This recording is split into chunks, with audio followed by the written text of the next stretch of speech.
सोनल सिंह आज बीपीएससी में रैंक है, अब एसडीएम बन जाएगी, तो ये सारी चीज़ चेंजिंग हो जाएंगे? नहीं, चेंज सर एक इंसान चेंज तो नहीं ला सकता, लेकिन गांधी जी बहुत उनका आइडियली लोग फॉलो करें तो at least you be the change you want to see in people. तो आप शुरू कीजिए, आपके साथ और 10 लोग जुड़ेंगे, 100 लोग जुड़ेंगे, तो कुछ तो बदलाव आएगा और कभी ना कभी तो बदलेगा। अमिताभ बच्चन जी एक कुत्ता को छलांग लगाते हुए दिखाते हैं। हाँ। उसको मैंने इसको दिखाया अच्छा। और वो कुत्ता बार बार ट्राई करता है जंप करके दीवार को फांद जाने के लिए। अनेकों बार उसने इस तरह की कोशिश किया, गिर गया, लेकिन लास्टली वो छलांग लगाकर निकल गया। हम कहें कि देखो, कभी हार मत मानो जीवन में। मैंने कहा कि नहीं, मैं इस लोकेलिटी के रेसिडेंट हूँ, कोई मेयर वेयर नहीं हूँ मैं। तो उन्होंने एकदम पलटा, उनका जो रवैया था वो बिल्कुल पलटा। He abuse me, he heard the phone. और मैं उस समय I was shell shocked and I realise कि आप जो बहुत ही माइन्यूट सी चीज़ जो होनी चाहिए वो करवाने के लिए भी सोसाइटी आपसे क्या चाह रही है कि आपके पास वो अथॉरिटी हो। जी। तो अब अथॉरिटी चाहिए तो एक मिडिल क्लास फैमिली की लड़की, उसको अथॉरिटी कैसे मिलेगी? बहुत सारे ऑप्शंस हैं। अब उन ऑप्शंस में से लोगों को लगता है कि बीपीएससी यूपीएससी एक बहुत टफ ऑप्शन है, लेकिन बाकी ऑप्शंस में से उस अथॉरिटी को पाने के लिए सबसे इजी ऑप्शन था। जैसे कि आप लोग को पता है बीपीएससी का रिजल्ट आ गया, अभी आप देख रहे हैं हमारे साथ सोनल सिंह है और सोनल सिंह के पिताजी है। जरा ध्यान से देखना, इन्हीं का रैंक है 8 बीपीएससी में, तो इनका आज जर्नी जानेंगे। पहले पूछते हैं कैसा लग रहा है आज आपको? बहुत ही अच्छा लग रहा है, लेकिन जो अच्छा लग रहा है वो सिंक इन अभी ढंग से हो नहीं पाया है। धीरे धीरे करके सिंक इन होना शुरू हो रहा है।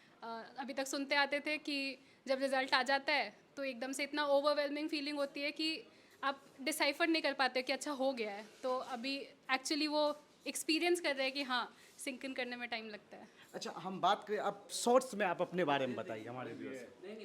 जी, मैंने इनिशियली अपनी जो पढ़ाई है वो मेजरली पटना और जयपुर से करी है। उसके बाद मैंने राजस्थान टेक्निकल यूनिवर्सिटी से bachelors in technology electronics and communication engineering किया।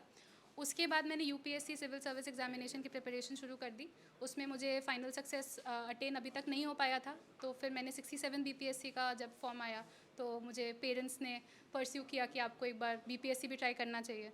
तो मैंने उस अटेम्प्ट में मतलब 67 बीपीएससी का फॉर्म फिल किया एंड इवेंचुअली अभी।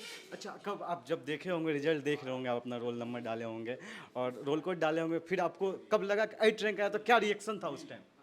रिएक्शन हम लोगों को ये पता चल चुका था, जो चेयरमैन सर है बीपीएससी के, उन्होंने ट्वीट किया था।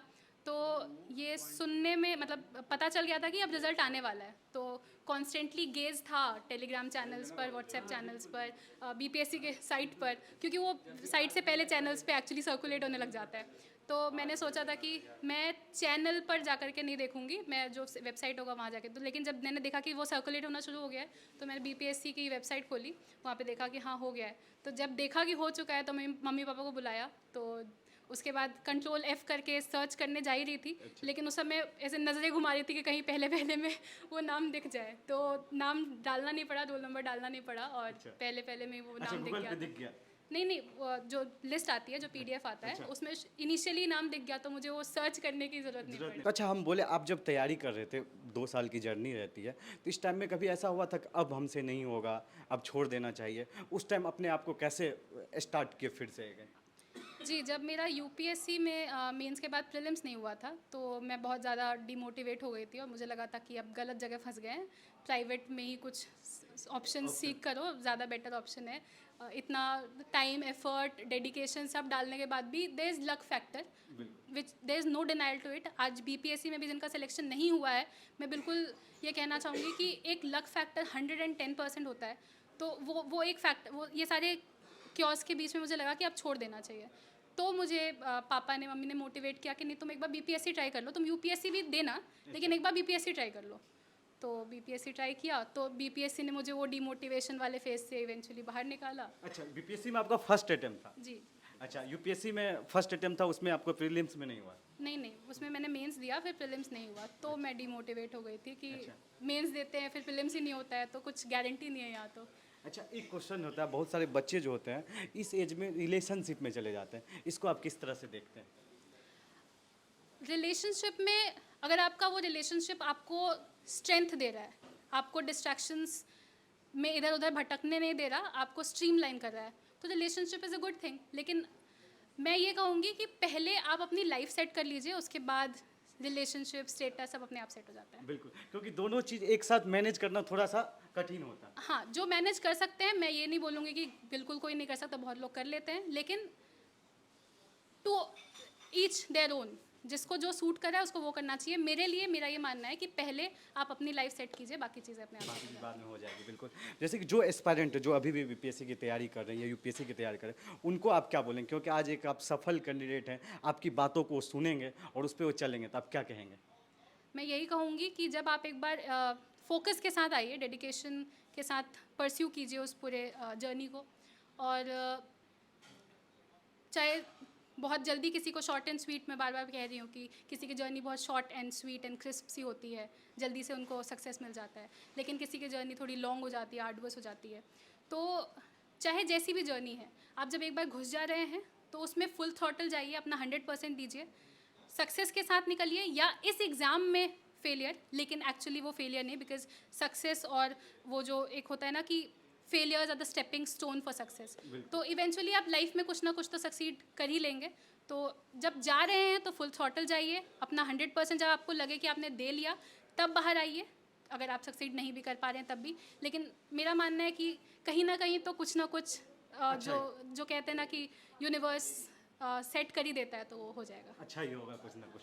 जैसे कि आपके पिताजी भी हैं, आपके पिताजी बहुत साथ दिए। अभी जो देखते आ रहे हैं समाज में कि बहुत सारे गार्जियन ऐसे होते हैं कि अपने बच्चे को पढ़ने के लिए नहीं बोलते, खास करके बेटी हो तो उन गार्जियन को आप क्या बोलेंगे?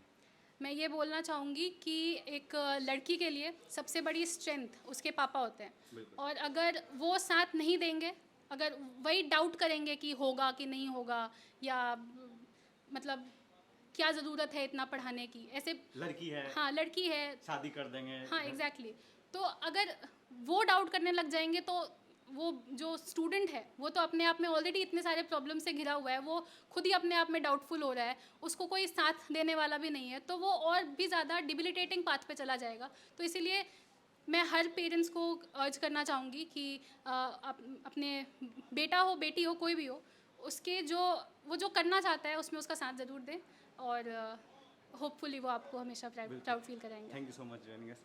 हमारे साथ सोनल के पिताजी भी हैं। जैसे कि बताया, पिताजी का बहुत ज़्यादा रोल है इनके सिलेक्शन में, क्योंकि हर वक्त मोटिवेट करते रहे। तो आज कैसा लग रहा है आज आपको अंकल? बहुत अच्छा लग रहा है।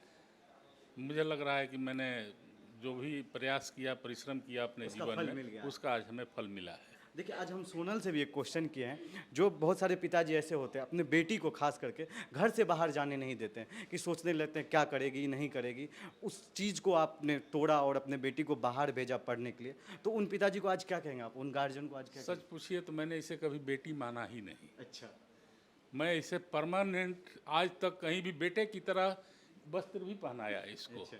अभी समझ गया कि नहीं? मैं पूरी तरह से इसको कभी भी ये मन में हमने कहा कि ये मत सोचना कि मैं बेटी हूँ। अच्छा, कोई परिचय बोले तो बोलना मैं फलाना का बेटा हूँ। अच्छा, इस तरह से मैं इसके मोरल को बुस्टअप करते रहा बचपन से। अच्छा, तो हर माँ बाप को ये फीलिंग रखना जो है ना, वो समझ लीजिए कि वो गार्जियन नहीं है, अच्छा, वो किसी तरह का मतलब बोझ ही हैं। अच्छा। जो बच्चे में फर्क कर रहे हैं वो अपने आप में बोझ हैं। हाँ, वो अपने आप में बोझ है। अपने आप में बोझ। उन गार्जियन को आज आप क्या बोलेंगे? क्यों? मैं यही कहूँगा कि भेद न करें। बेटियां जो है आपके बेटे से बहुत आगे बढ़ करके आज उदाहरण दिख रहा है। सब जगह दिख रहा है। बिल्कुल। जिन जिन ने अपनी बेटियों के ऊपर विश्वास किया, उन सभी बेटियों ने अपना सिद्धि दिखाया कि हाँ देखिए, आपने मुझे इस लायक समझा है, तो मैं उस चीज़ को अचीव करके आपके सामने प्रस्तुत किया। जैसे कि सुन रहे थे सोनल के बारे में, कॉलेज में थी, अच्छे लाइफ चल रही थी, और आपने बीपीएससी में फिर कैसे सोनल को मोटिवेट किया? मैं तो एक बार बताया ही आपको कि ये यूपीएससी में इसका 7 नंबर से छूट गया था। तो उसके बाद फिर दोबारा इसने एग्ज़ाम दिया, उसमें प्रीलिम्स में इसका रह गया था। रह गया। प्रीलिम्स में भी लास्ट में जब नंबर आता है तो देखा गया उसमें भी हाफ नंबर से इसका छूटा है। अच्छा, तो हम कहें, उसके बाद ये थोड़ा नर्वस हुई। अच्छा, हम कहें बेटा इस तरह से मत करो। सच पूछिए तो एक इसको अमिताभ बच्चन जी एक कुत्ता को छलांग लगाते हुए दिखाते हैं, अच्छा, हाँ, उसको मैंने इसको दिखाया, अच्छा, और वो कुत्ता बार बार ट्राई करता है जंप करके दीवार को फांद जाने के लिए। अनेकों बार उसने इस तरह की कोशिश किया, गिर गया, लेकिन लास्टली वो छलांग लगाकर निकल गया। हम कहेंगे देखो कभी हार मत मानो जीवन में। जब कुत्ता इतना प्रयास कर सकता है, तुम तो इंसान हो, तुम तो कर ही सकती हो, और तुम पर मेरा पूरा विश्वास है, भरोसा है। हम बोल तो रहे हैं, अपने से ज़्यादा इस पर भरोसा किए अच्छा कि तुम कभी भी मतलब कि एक बार दो बार प्रयास में ऐसा है, अभी आप तुम्हारे लिए बहुत समय बाकी है। उसी समय मैंने ये भी कहा कि एक बार तुम इस लेवल तक गई हो तो तुम बीपीएससी का दो। इससे और तुम्हारा हाँ। मोटिवेशन बढ़ेगा। हाँ, तो सच पूछिए, ये बीपीएससी के लिए उतना इंटरेस्टेड नहीं थी, अच्छा लेकिन मैं एक फादर होकर के हमने कहा कि नहीं, ये इस चीज़ में मुझे पूरा विश्वास होगा कि ये तो निकालेगी ही निकालेगी। बीपीएससी निकालना इसके निकाल लिए, देगी हाँ, UPSC में इसके prelims में मैं बच्चे। कहता रहा हूँ कि एक बाप हूँ तो इसका इन्स आउट सब समझता हूँ। अच्छा।